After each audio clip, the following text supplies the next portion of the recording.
Shalom saudara-saudariku semuanya, perkenalkan nama saya Yunisari Lumbanturuan.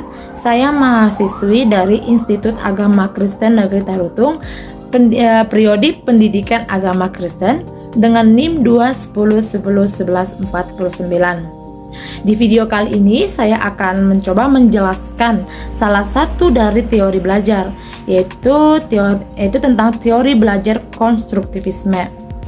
Dan adapun tujuan saya membuat video ini untuk pemenuhan tugas mata kuliah teori belajar dan pembelajaran yang diampu oleh Bapak dosen Bapak Dr. Baginda Sitompul MPDK. Baiklah teman-teman, saya akan mulai menjelaskan tentang teori belajar konstruktivisme ini. Selamat menyaksikan. Pertama kita berbicara tentang pengertian dari teori belajar ini langsung. Yang dimana teori belajar konstruktivisme ini merupakan teori belajar yang memberikan keaktifan langsung terhadap siswa untuk belajar menemukan sendiri kompetensi, pengetahuan atau teknologi dan menemukan hal lain yang guna untuk mengembangkan dirinya sendiri. Di sini tuh siswa harus membangun pengetahuan yang ada dalam dirinya sendiri. Dan seorang guru dapat membantu proses ini tuh dengan cara membuat pembelajaran menjadi sangat bermakna dan sangat relevan bagi siswa. Dan bukan hanya itu, seorang guru harus memberikan kesempatan bagi siswa untuk menemukan atau menerapkan ide-ide dan mengajak siswa itu untuk menggunakan strategi-strategi mereka sendiri untuk belajar.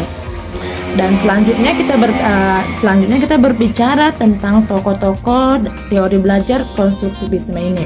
Ada beberapa tokoh-tokoh dari teori belajar konstruktivisme ini yang akan saya paparkan. Yang pertama itu kita berbicara tentang Dreyfus dan Bell. Di sini Dreyfus dan Bell mengajukan ada beberapa karakteristik dari teori belajar konstruktivisme ini.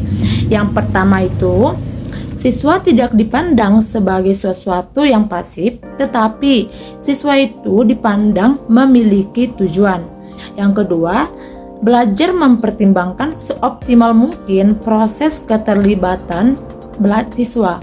Yang ketiga, pengetahuan bukan sesuatu yang datang dari luar, melainkan dikonstruksi secara personal. Yang keempat, pembelajaran bukanlah transmisi pengetahuan, melainkan melibatkan pengaturan situasi kelas.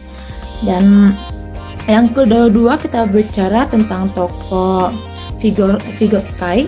Di sini Vygotsky mengungkapkan bahwa konstruktivisme itu memiliki pengertian bahwa belajar bagi anak dilakukan dalam interaksi dengan lingkungan baik sosial maupun fisik. Yang keempat ada tokoh Tasker. Di sini tokoh Tasker mengemukakan ada 3 penekanan dalam teori belajar konstruktivisme ini.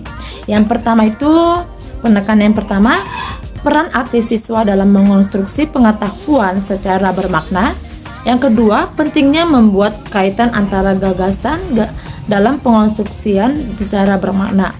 Dan yang ketiga itu mengaitkan antara gagasan dan informasi baru yang baru saja diterima.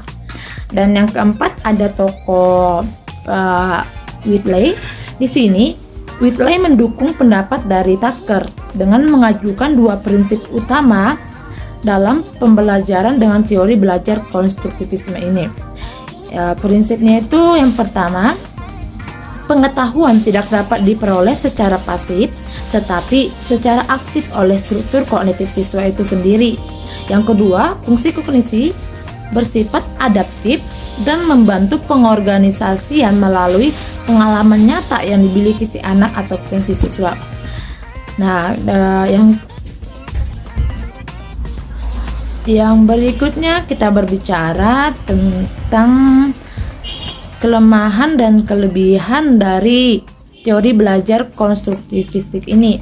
Yang pertama kita akan membahas tentang kelebihannya. Adapun kelebihan-kelebihan dari teori belajar konstruktivistik ini, Yang pertama, dalam proses membina pengetahuan baru, pembelajar berpikir untuk menyelesaikan masalahnya, menjalankan ide-idenya, dan membuat keputusan sendiri. Yang kedua itu, karena pembelajar itu terlibat secara langsung dalam membina pengetahuan baru, maka pembelajar akan lebih paham dan dapat mengaplikasikannya dalam semua situasi yang dihadapinya. Yang ketiga, pembelajar akan mengingat semua konsep-konsep yang lebih lama karena pembelajar itu terlibat langsung secara aktif. Yang keempat, pembelajar akan lebih memahami keadaan lingkungan sosialnya yang diperoleh dari interaksi dengan teman dan guru dalam membina pengetahuan baru. Dan yang kelima, pembelajar akan merasa senang belajar dan membina pengetahuan barunya karena pembelajar terlibat langsung secara terus-menerus dan akan lebih memahami apa yang telah dia dapatkan, pengetahuan baru yang telah dia dapatkan. Dan dibalik ada kelemahan pasti ada kekurangannya. Dan di sini teori belajar dari konstruktivistik ini itu memiliki kekurangan juga. Yang pertama itu kekurangannya, peran guru sebagai pendidik itu kurang mendukung jika teori ini diterapkan. Dan kekurangan yang kedua, karena cakupannya lebih luas, maka lebih sulit untuk dipahami. Nah, berikutnya kita berbicara tentang implikasi dari teori konstruktivistik ini dalam pembelajaran. Dalam upaya pengimplementasikan teori belajar konstruktivisme, tokoh Taylor mengajukan ada beberapa saran yang berkaitan dengan rancangan pembelajaran, itu sebagai berikut. Yang pertama itu memberikan kesempatan kepada siswa untuk mengemukakan gagasannya dengan bahasanya sendiri. Yang kedua itu memberikan kesempatan kepada siswa untuk berpikir tentang pengalamannya sehingga siswa itu menjadi lebih kreatif dan imajinatif. Yang ketiga itu memberikan kesempatan kepada siswa untuk mencoba gagasan baru. Dan yang berikutnya itu memberikan pengalaman yang berhubungan dengan gagasan yang telah dimiliki siswa tersebut. Yang kelima itu mendorong siswa untuk memikirkan perubahan dari gagasan mereka. Jadi seorang guru itu berperan itu memberikan dorongan kepada siswa itu agar siswa itu mampu merubah gagasan-gagasan yang mereka miliki. Dan yang terakhir itu menciptakan lingkungan belajar yang kondusif. Nah, baiklah teman-teman semuanya, sekian dari penjelasan yang dapat saya jelaskan mengenai teori belajar konstruktivisme ini.